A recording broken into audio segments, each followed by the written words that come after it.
Professor Kilnex had been teaching xenoarchaeology for 600 cycles, and in all that time, nobody had ever interrupted his lectures. Not once.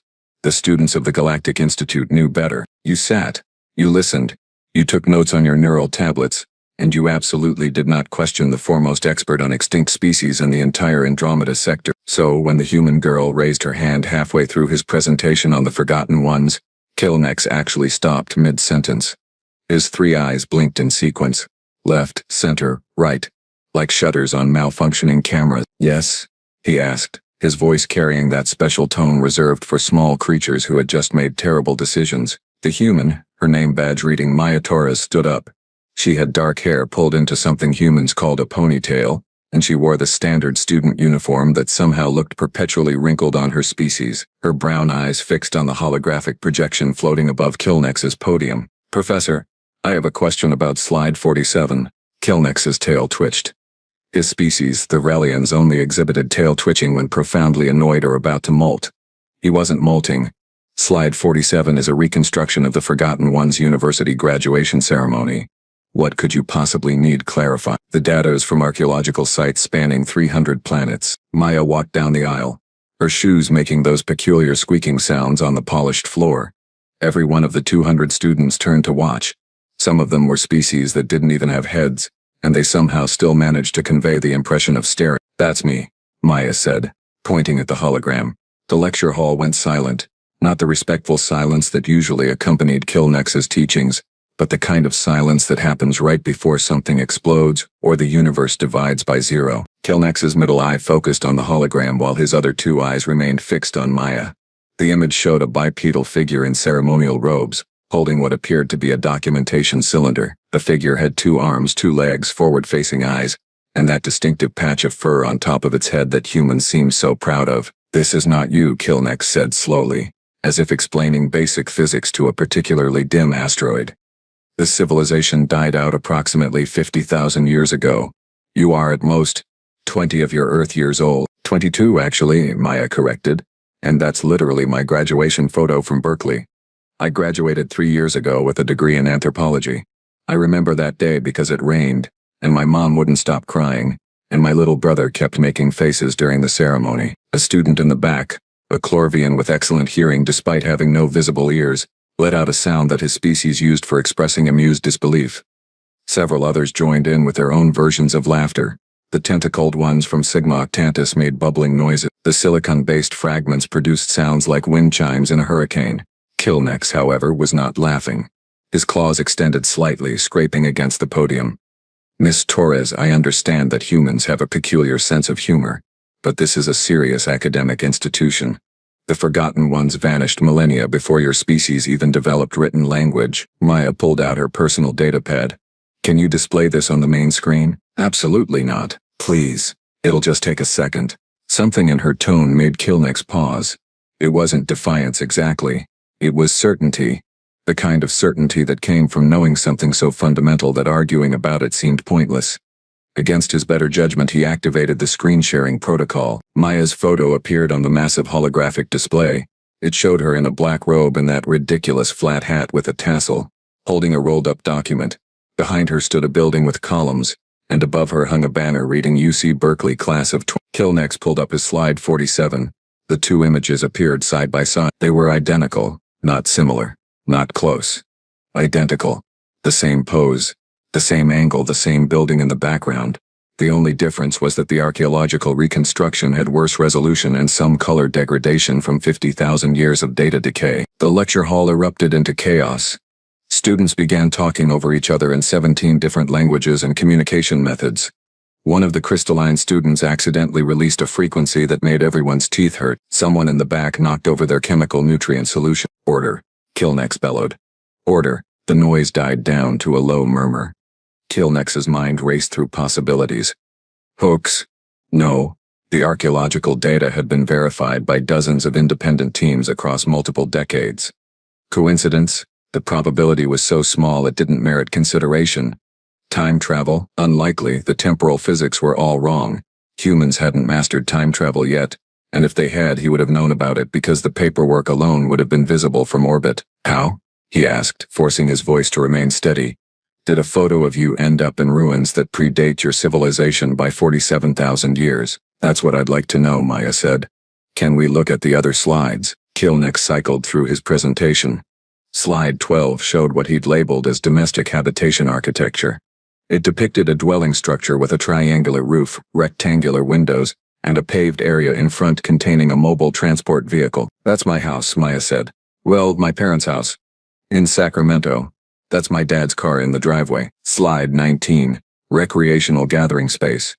A large field with white marking lines and rectangular goals at either end. That's the soccer field where I played in high school. I scored the winning goal in the championship there during my junior year. Slide 23. Nutrition preparation area. That's literally a Starbucks. I worked there during summer break. That burn mark on the counter is from when Marcus tried to steam milk and forgot to purge the wand first. With each identification, the classroom grew quieter. Students leaned forward. Some were recording everything on their neural implants. One of them had already started live streaming to the entire institute. Kilnex could see the viewer count climbing in his peripheral vision. 3,000, 10,000, 50,000. This is impossible, Kilnex said, but his voice lacked conviction. He'd spent his entire career studying the impossible and making it possible. The Forgotten Ones were documented across hundreds of worlds. The evidence is incontrovertible. Can I see all the artifacts you've collected? Maya asked. Kilnex wanted to say no.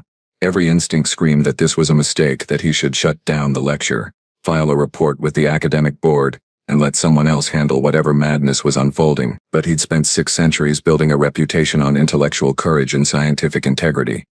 He wasn't about to abandon that now because a human undergraduate was making him uncomfortable. Follow me, he said. The walk to the xenoarchaeology vault took them through 3 security checkpoints, and down 4 levels. Maya followed, and somehow the entire class followed behind her. Then students from other classes, then professors, then maintenance staff. By the time they reached the vault, there were at least 300 beings trailing behind them like the universe's strangest parade. The vault doors opened with a pneumatic hiss. Inside, rows of preservation fields held artifacts from the Forgotten Ones. Kilnex had spent decades collecting them, cataloging them, piecing together the story of a civilization that had spread across the stars and then vanished without explanation. Maya walked slowly down the first aisle. Her hand came up to her mouth.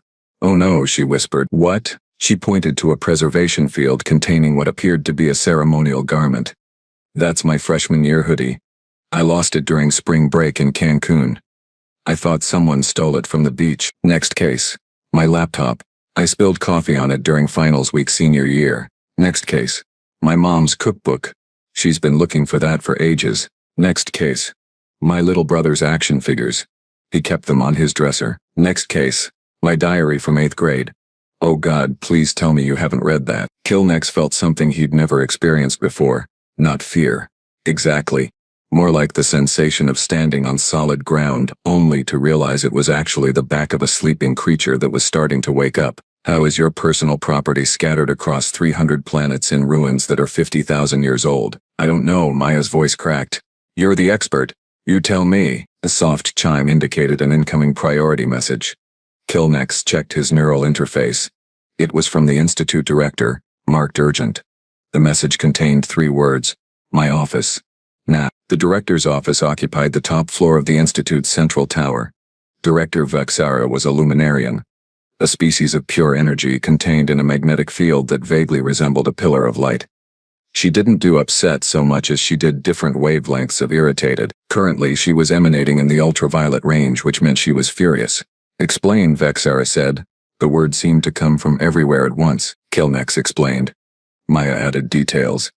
The 300 witnesses who had somehow crammed into the office added their own observations. By the end, Vexari was cycling through colors that didn't have names in most languages. Let me see if I understand, Vexara said. We have spent 300 years studying the Forgotten Ones. We have published thousands of papers. We have built museums. We have established an entire academic discipline. And now you're telling me that the Forgotten Ones are actually humans, specifically this human's personal belongings, somehow distributed across space and time. That's what the evidence suggests, Kilnex said. The evidence is insane. Yes, Director. Vexara dimmed for a moment, the equivalent of pinching a bridge of a nose she didn't have.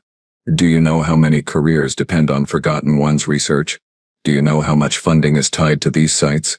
Do you have any idea what this will do to the academic community? I'm more concerned about what it means for reality, Kilnex said. If Maya's belongings are 50,000 years old, but she's only 22 years old, we have a serious causality problem. Maya raised her hand. Can I say something, please, Vexera said.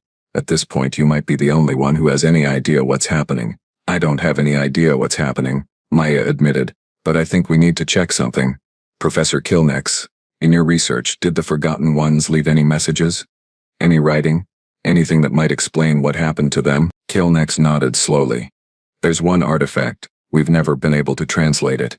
The language doesn't match any known linguistic pattern.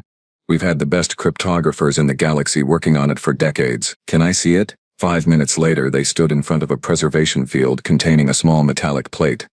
On it was engraved a message in symbols that had defied translation for as long as Kilnex had been studying the Forgotten Ones. Maya stared at it for exactly 3 seconds.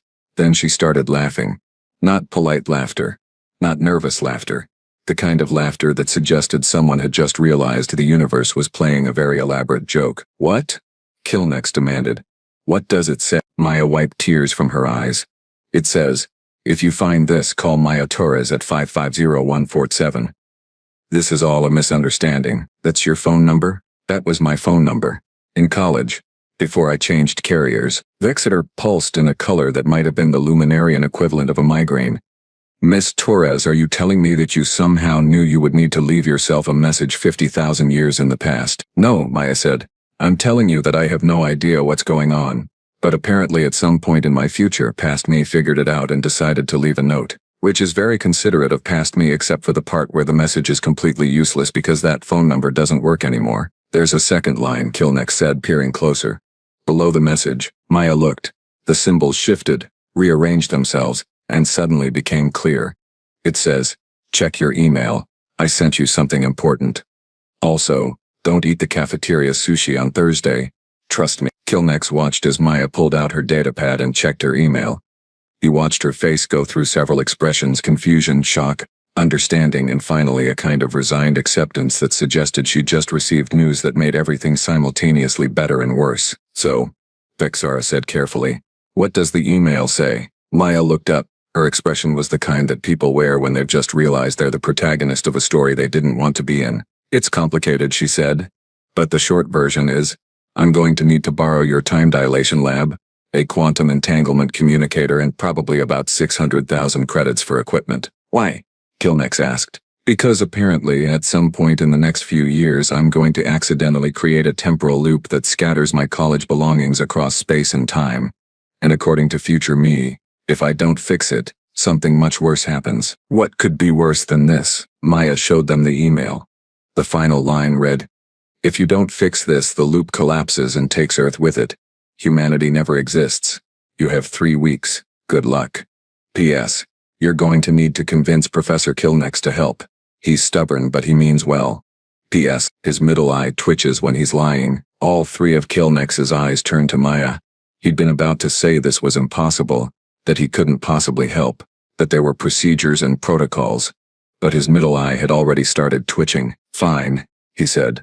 But if we're going to break causality and possibly destroy the academic careers of everyone in the Institute, we're doing it properly, with documentation and peer review. Deal, Maya said. Though I should warn you, according to this email, things are gonna get weird. Kilnex looked around his office. At the director made of light. At the human holding an email from herself sent from 50,000 years ago. At the 300 witnesses still crowded in the doorway. At his life's work, which had just been revealed to be a college student's lost property. Weird, he said flatly. Yes, I can see how things might get weird. The time dilation lab looked like someone had taken a physics equation, made it 3-dimensional, and then let it have a nervous breakdown. Spinning rings of exotic matter orbited a central platform. Cables thick as tree trunks connected to power generators that hummed with enough energy to run a small moon. And in the center of it all stood Maya Torres, reading instructions from an email she'd sent herself from 50,000 years in the past. This is monumentally stupid, Kilnex said. He'd been saying variations of this for the past 3 days while they prepared the equipment. His tail hadn't stopped twitching since they'd started. You've mentioned that, Maya replied, adjusting a temporal flux calibrator. Roughly 473 times by my count. I want it on record that I am participating under extreme duress. Noted. Maya checked another readout. Also on record, you're the one who requisitioned the extra power cells and personally recalibrated the quantum entanglement array.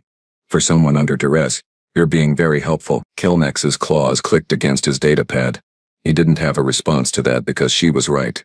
Despite every logical objection, despite the complete impossibility of what they were attempting, some part of him was thrilling at the challenge. 600 years of careful, methodical archaeology, and here he was about to potentially unravel the greatest mystery of his career by helping a human fix her cosmic mistake. The calculations from your future self are remarkable, he admitted. I've never seen temporal mathematics expressed quite like this. There are elements here that won't be discovered for another century according to current theoretical projections. Yeah. Future me apparently gets really good at math, Maya said.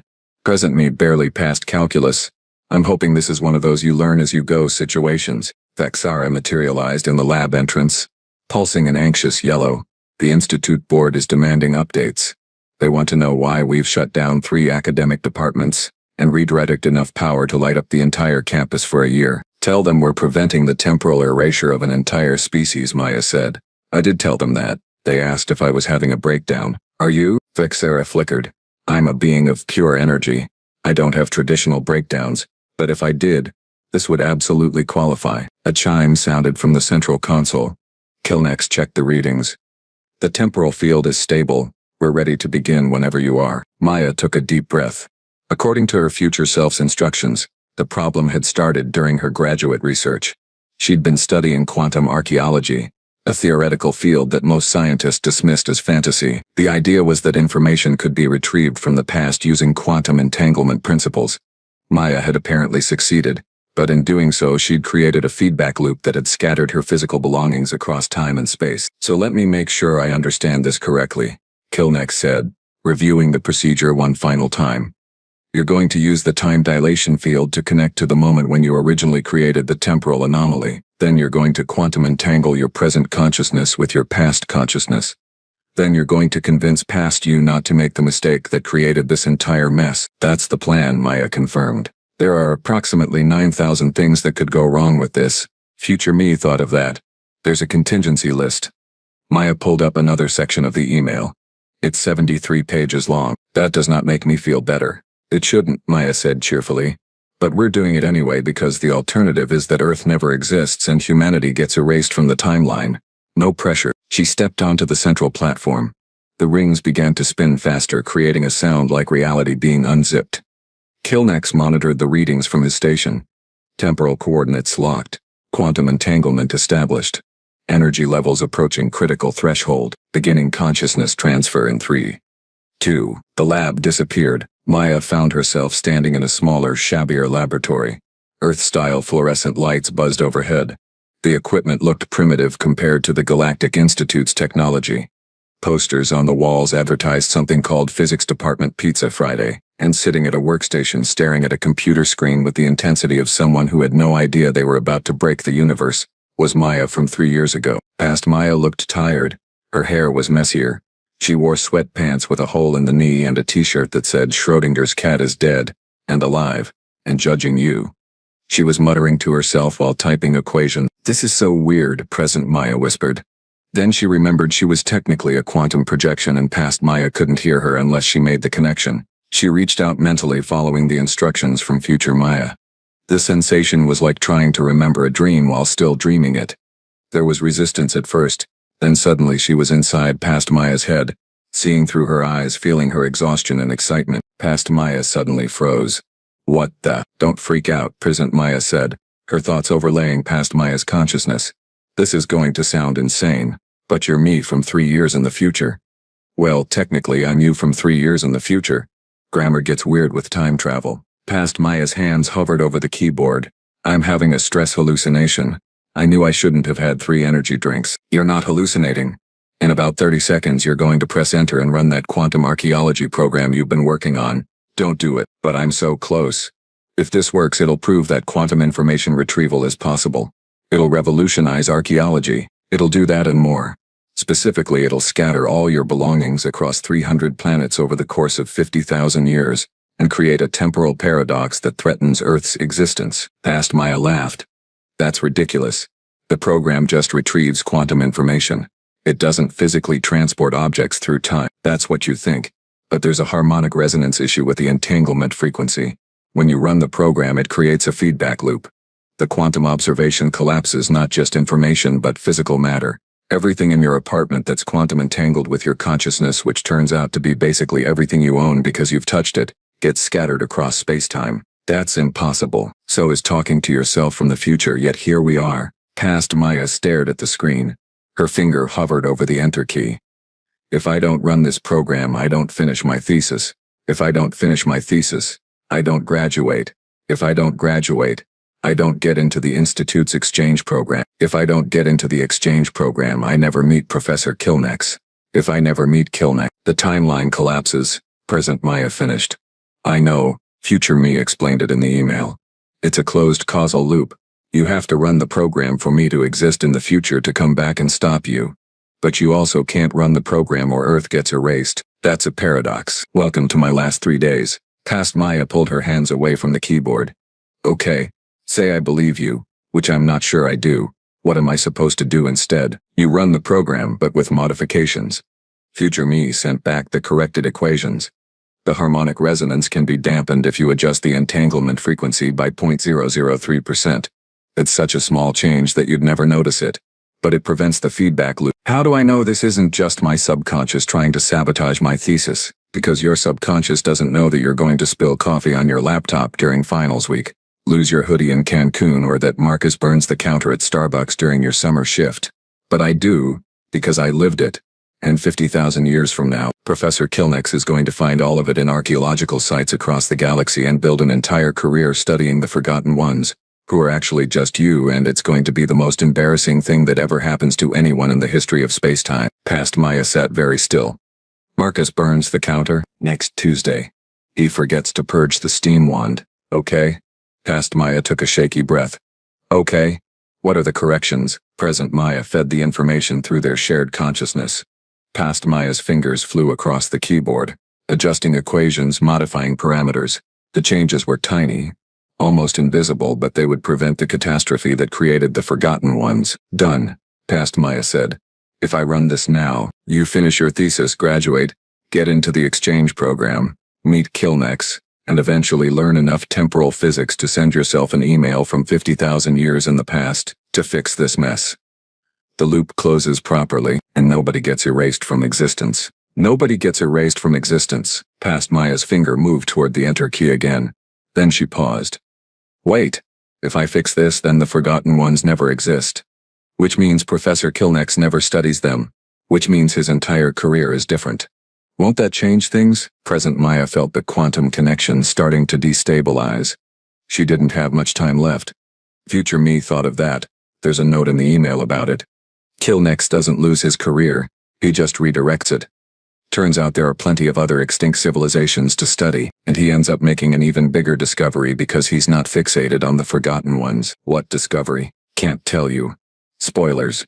Also, the quantum connection is collapsing and I need to get back to my own time before I get stuck here. One more question, Past Maya said quickly. Do things get better? After all this, Present Maya smiled. You get to study on an alien space station, work with species most humans have never heard of, and accidentally solve one of the galaxy's greatest mysteries. Your mom still cries at inappropriate times, and your brother still makes faces during important events. But things get better. Things get weird, but better. Good enough for me. Past Maya pressed enter. The program ran, numbers scrolled across the screen, and this time, nothing disappeared. No temporal anomaly. No scattered belongings. Just clean data proving that quantum archaeological retrieval was possible. The connection snapped. Present Maya felt herself pulled backward through time, through the spinning sensation of consciousness relocating to the proper moment.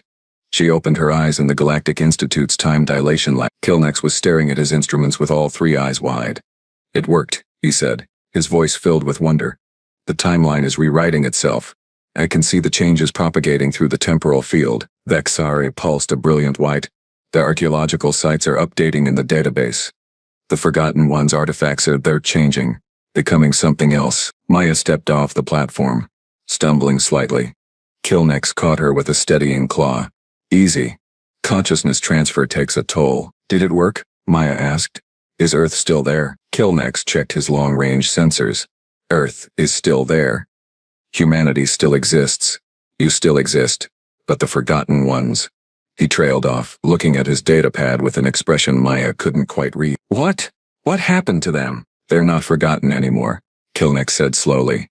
The artifacts are still there, but they're different. They belong to a civilization called the Architects. They actually did live 50,000 years ago. They were a spacefaring species that built incredible structures across hundreds of worlds before vanishing mysteriously. So you still have extinct aliens to study. Better ones, apparently. Kilnex's tail was twitching again, but this time with excitement rather than annoyance. According to this updated data, the Architects left behind functional technology, stargates, faster than light engines, power sources we've never seen before. This is the discovery of the millennium. Vexara brightened to a pleased gold. So Miss Torres saves Earth and accidentally gives Professor Kilnex an even better research project. I'd call that a successful resolution. Maya laughed, the sound slightly hysterical. I fixed a time paradox I accidentally created by going back in time to stop myself from creating it, and the universe just found something else to fill the gap. Reality abhors a vacuum, Kilnex said. When you remove the Forgotten Ones from the timeline, the universe compensated by revealing something that was already there but hidden. The Architects were always there. We just couldn't see them because we were too focused on your lost luggage. That's actually kind of beautiful, Maya said, in a weird, temporally paradoxical way. Speaking of paradoxes, Vexara said, what happens to you now, Miss Torres? If you never created the temporal anomaly, why do you remember fixing it? Maya felt her pockets. Her datapad was still there. But when she checked her email, the message from future self was gone.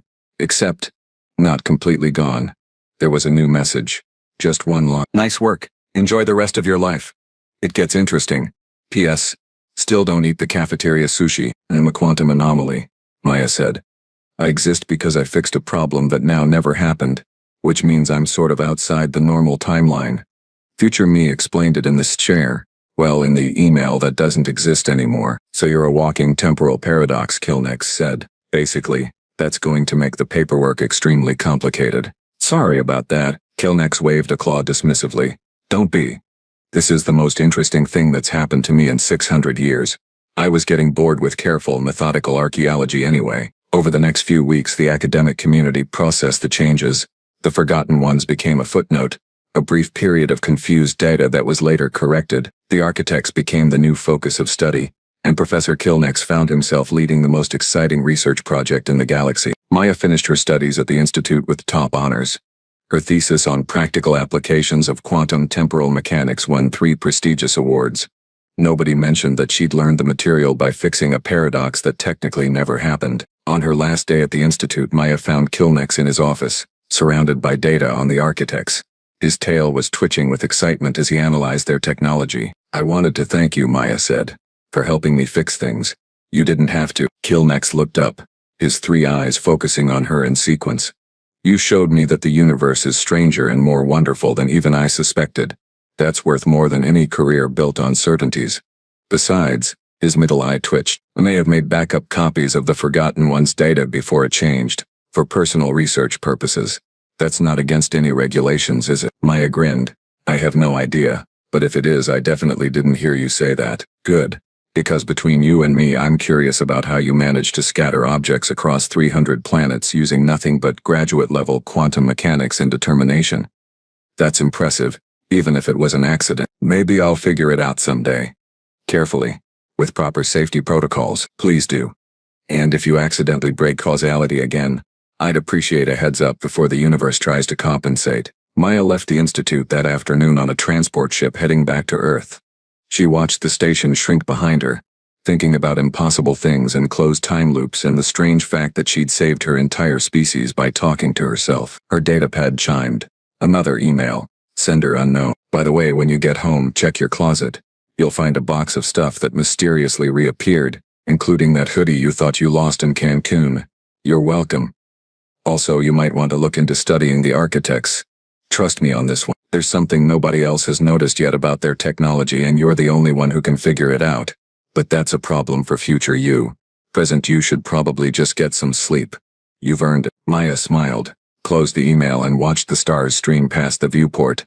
Somewhere out there, future her was presumably still sending helpful messages backward through time. Somewhere in the past her was successfully running a quantum archaeology program with corrected equations, and somewhere in the present she was a walking temporal paradox heading home after the strangest semester any student had ever experienced. Reality, she decided, was extremely weird. But she was starting to appreciate that, and she definitely wasn't going to eat the cafeteria sushi on Thursday.